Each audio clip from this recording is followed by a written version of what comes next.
Lajmi i fundit. Trump paralajmëron Kolumbin. Çfarë po ndodh? Tani po ja u tregoj.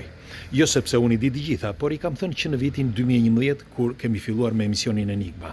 Disa ndoshta nuk i kanë kuptuar sepse vura re në disa komente dje dhe pardje, lexova disa komente që duket që janë tepër larg disa nga ne që gjendemi këtu. Dhe dua që t'ju informoj, dua t'jem pak më i qartë, por shpresoj që të kuptohem, sepse jo të gjitha mund të thuhen, disa nuk mund të thuhen fare, disa informacione, por unë shpresoj që t'jem i qartë. Fillimisht do prekim ato se çfarë po ndodh pra në mes Amerikës dhe Kolumbis dhe në zonat latine, dhe pastaj le të flasim për atë që kanë folur që në vitin 2011. Si gjithmonë, kush është rastësisht dhe nuk e ka bërë, bëjini like faqes dhe videos që jemi sërish, do i falenderoj që jemi përbashkë. Atëre, çfarë po ndodh? Trump ka paralajmëruar Kolumbin që duhet Kolumbia të bëhet pjesë e Amerikës, ashtu siç u bë edhe Venezuela, që të manovrohet dhe të menaxhohet nga Amerika. Po pse kjo? Sepse me kalimin e kohës nuk do t'jetë edhe vetëm Kolumbia dhe Venezuela, por do t'jenë dhe vendet e tjera, pra bashkë me Amerikën. Do t'jetë edhe Argentina, do t'jetë edhe Guatemala, do t'jetë edhe Peru, do t'jetë edhe Meksika, e tjere dhe pastaj në fund fare edhe Brazili, që Brazili duke qenë pjesë e BRICS-it, për mos patur ngërdheshje të mëdha, atëherë do t'jetë e fundit fare. Por pse kjo gjë?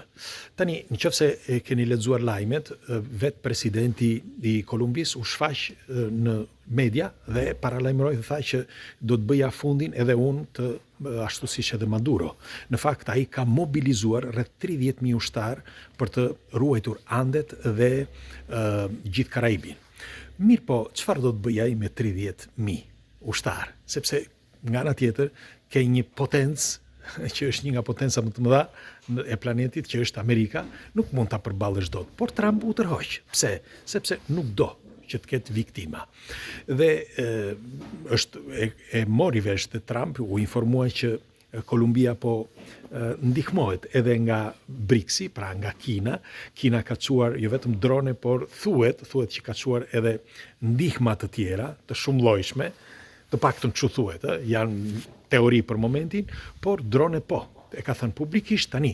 Për momentin çdo gjë është normale, por do ta shikoni që pas pak do fillojnë sërish dhe Kolumbia është e detyruar që të jetë pjesë e Amerikës. Pse kjo? Sepse siç e pat edhe publikisht Trump e tha, ne do marrim Groenlandien, duan apo nuk duan, do apo nuk do Evropa, ne do ta marrim. Pse? Sepse unë kam informacione, tha Trump, që që kërkon që ta marrë Rusia me Kinën. Pikërisht pra, sepse Rusia me Kinën janë bërë bashkë dhe duan që të marrin të përvetsojnë ato toka që kanë patur më përpara dhe disa toka të tjera për të marrë superfuqinë, pra për të qenë një pjesë e fortë dhe që bota të ndahet në 2 pjesë. Por kjo është e pamundur dhe do t'ju them se përse. Atëre, në radhë parë një që kjo periudhë është një periudhë vërtet delikate, por nëse mbani mend në emisionin Enigma dhe edhe më vonë kemi folur, unë them shpesh kemi folur, e them në mënyrë plurale, por kam folur, kam shkruar. Kam thënë që viti 2050 po afron. Pse kjo? Sepse brenda vitit 2050 gjithë bota duhet të jetë një.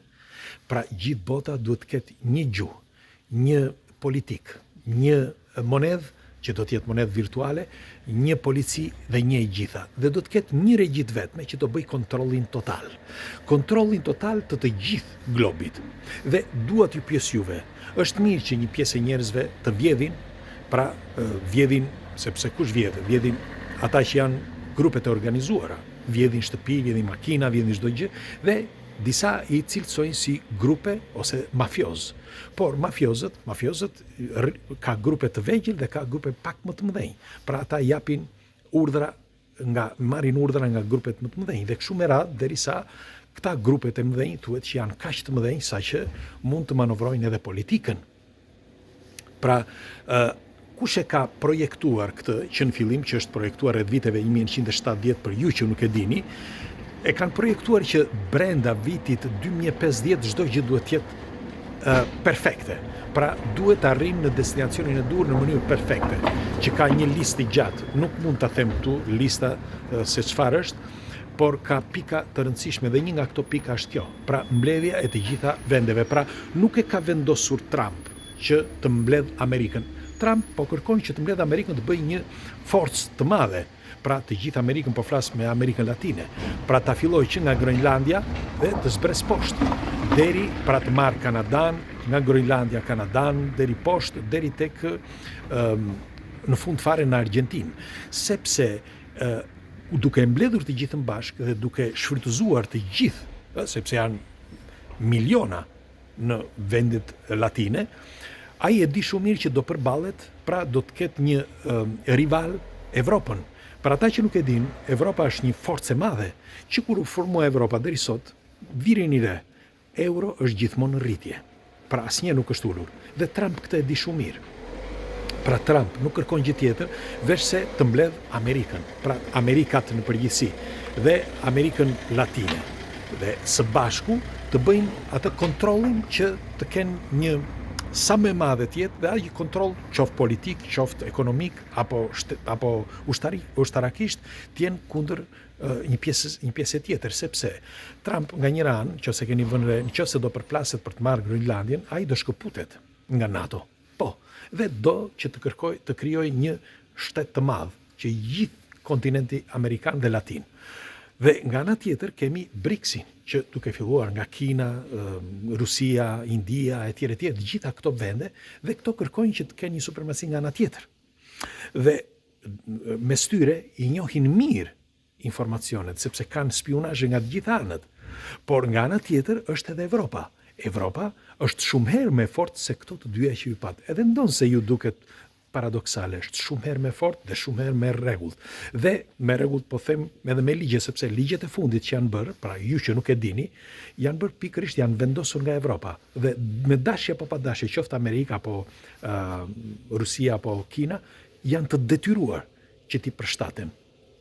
Për shumë arsye, në qoftë se Evropa vendos, për shembull kundër Kinës disa sanksione që nuk kanë filluar ende, por do fillojnë, bajeni mend këtë, nëse vendos do shikoni se ku do arri Kina. Është e detyruar që të tërhiqet në guackën e saj së bashku me Rusinë e me tjerë. Pra, duhet të dini që ky është një moment vërtet delikat për të gjithë planetin, por është i projektuar prej kohësh dhe i detyruar që të shkojnë deri në një pikë, pra që kur të mblidhen këto 3 apo 2 superfuqi të mëdha, pra këto vendet siç ju thash më përpara, nëse do mblidhet për shembull BRICS-i, Evropa dhe Amerikat në përgjithësi. Të gjitha këto së bashku do vi një moment që të gjitha këto do mblidhen një. Pra ata kush e ka projektuar i lënë të lirë, të vazhdojnë, të mbledhin secili të bëjë punën e vet, por në fund fare do mblidhet në një të vetme, sepse bota brenda vitit 2050, po ja u them tani qartë fare, do të jetë një. Dhe do të ketë një regji të vetme, një regji që do kontrollojë çdo gjë dhe do kontrollojë të gjitha ato që i thash më përpara, politikën, monedhën, ekonominë, punët, njerëzit, çdo gjë. Dhe do të jetë e kontrolluar 24 orë nga regjia dhe me device. Tani, se kush do ta kontrollojë dhe kush është pas kësaj, unë nuk e di. Nuk mund të them dot më shumë, por kaq di. Di që deri në vitin 2050 çdo gjë duhet të jetë gati. Dhe është shumë vonë, sepse një pjesë e madhe të resurseve botërore, të shteteve të mëdha, i kanë përfunduar dhe nuk ka më. Në fakt, nëse vut re, pikërisht Evropa vuri ligjin që brenda vitit, duke filluar nga viti 2030-35, nuk do prodhohen më makina me djegje të brendshme, pra me gaz, me naftë dhe benzinë. Dhe do ta vendosin të gjithë, sepse u mbaruan resurset, mbaruan çdo gjë, po e shkatërruan planetin. Brenda 200 viteve kemi bërë atë që nuk e kishte bërë kurrë askush në këtë planet për vite me radhë. Pra brenda 200 vite ne e shkatërruam. Ndaj dhe mendohet që një pjesë e madhe e njerëzve kush vendos thotë që janë të pavlerë, sepse një pjesë e madhe e njerëzve vetëm vjedhin, nuk punojnë ose rrin pa punë. Normal, në vendet e varfra ndodh kjo, por pra kjo do bëhet me kalimin e kohës, reduktimi, pastërtia, kontrolli total, sepse ju që nuk e keni kuptuar, ata që vendosin janë politikan dhe biznesmen. Dhe këta janë të lidhur me disa grupe, jo të gjithë, por janë të lidhur me disa grupe.